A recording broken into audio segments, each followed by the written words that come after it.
भाई और बहनों, दर्शकगण, श्रोतागण, मातृशक्ति को नमन।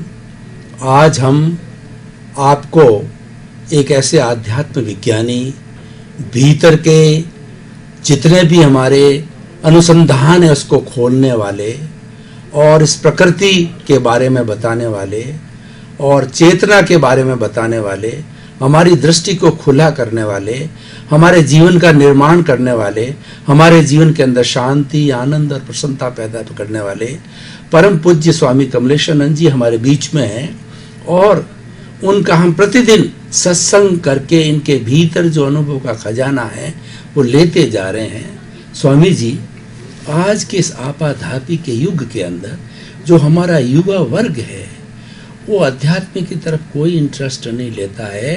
अध्यात्म की बात कही जाती है तो दरकिनार करता है, साहित्य की बात की जाती दरकिनार करता है।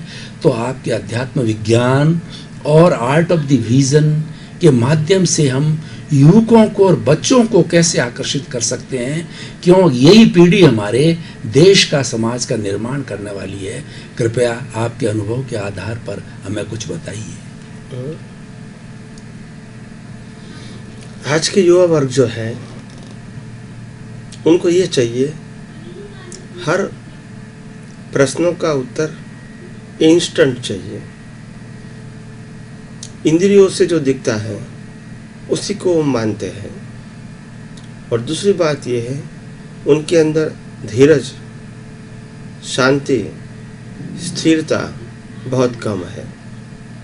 और इसीलिए उनको जब आप बहुत सारे धर्मों के विविधताओं के उलझन में फंसा दोगे, वो इनको स्वीकार नहीं करेंगे।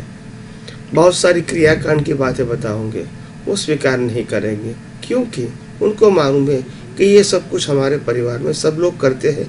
हमारे माता पिता, हमारे दादा दादी, हमारे चाचा चाची सब करते हैं, मगर उसके जीवन में इतना सारा धर्म की क्रियाएं करने के बाद जो बदलाव दिखना चाहिए वो हमको नज़र नहीं आता है।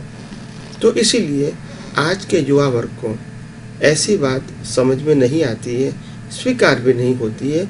मगर कई तरह रिस्पेक्ट वाले होते हैं बच्चे, तो माता पिता की कई बातें मानते हैं बाहर से, अंदर से उनको स्वीकार नहीं करते हैं। तो इनको कैसे ये मुक्ति के मार्ग में, आध्यात्म के मार्ग में, आध्यात्म के विज्ञान के अंदर, आर्ट ऑफ विजन के अंदर कैसे उसको आसानी से जोड़ा जाए ताकि उनको इंटरेस्ट बना रहे और अपने जीवन में प्रगति भी करता रहे। तो सबसे पहली बात यह है, आध्यात्म विज्ञान के अंदर हम न कोई धर्म की बात करते हैं, न कोई संप्रदाय की बात करते हैं और ना कोई व्यक्ति की बात करते हैं और ना ही कोई क्रियाकांड की बात करते हैं। आपके जीवन में पैदा होते ही आपको जो कुछ धर्म मिला है ये तो आपका कुल धर्म है ही, और कुल धर्म को कुल धर्म की तरह ही आप हो सके इतना फॉलो करने का प्रयास करें। उसमें आध्यात्म विज्ञान को कोई दिक्कत नहीं है, न उसके फेवर में है न उसके अपोज में है। ये कहता है आप जन्म से ही जो कुल धर्म लेके आए इसको आप जीवन में हो सके इतना अपनाते रहो। मगर मुक्ति के लिए आपको मूल धर्म यानी ओरिजिनल रिलीजन समझना पड़ेगा। और मूल धर्म सबके लिए एक होता है और कुल धर्म सबके लिए अलग अलग होता है। और कुल धर्म पैदा होते ही मिलता है और कुल धर्म वो शरीर का धर्म है, यानी मन वचन काया का धर्म है। क्योंकि पैदा वही हुआ है इसीलिए धर्म भी उनके साथ जुड़ा हुआ है। हम जो आध्यात्म विज्ञान की बात करते हैं वो कुल धर्म नहीं है, वो मूल धर्म है। मूल धर्म का मतलब होता है आत्मधर्म। आत्मधर्म सबके लिए एक है। यूनिवर्सल ट्रूथ का धर्म सबके लिए एक है।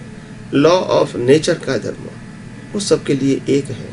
कुदरती कानून का धर्म सबके लिए एक है। तो यहाँ न कुछ करना है और ना ही अपने जीवन को बाह्य रूप से बदलना है।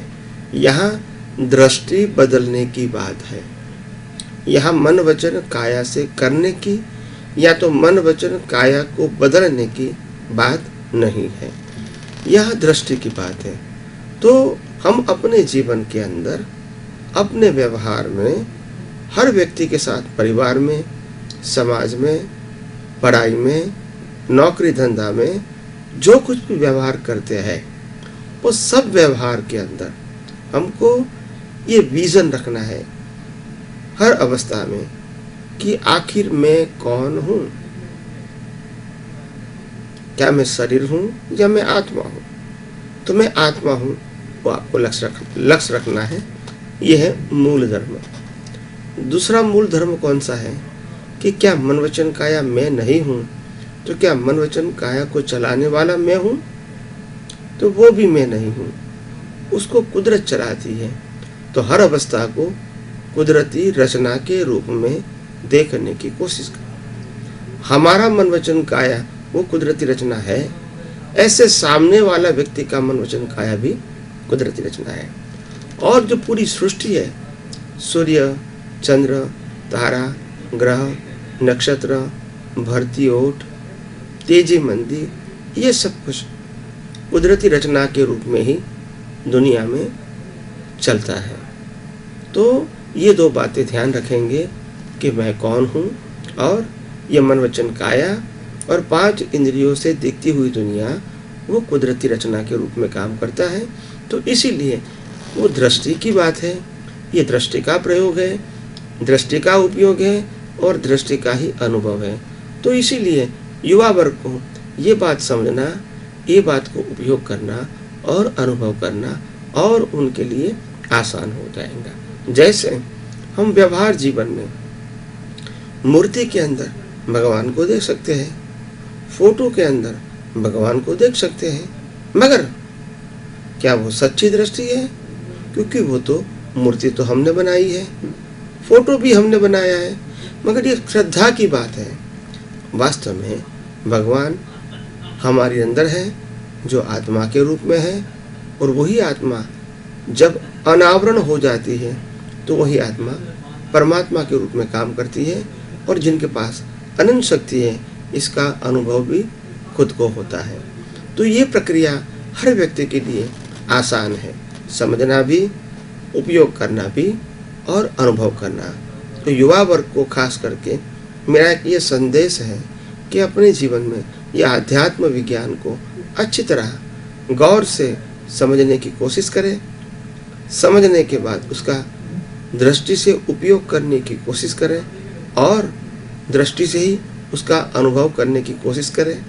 और आपको जो अनुभव होता है वो आप दूसरे को बांट भी सकते हैं, और ये अनुभव करने के बाद आपको प्रश्न उठते हैं तो प्रश्न भी आप हमको कर सकते हैं।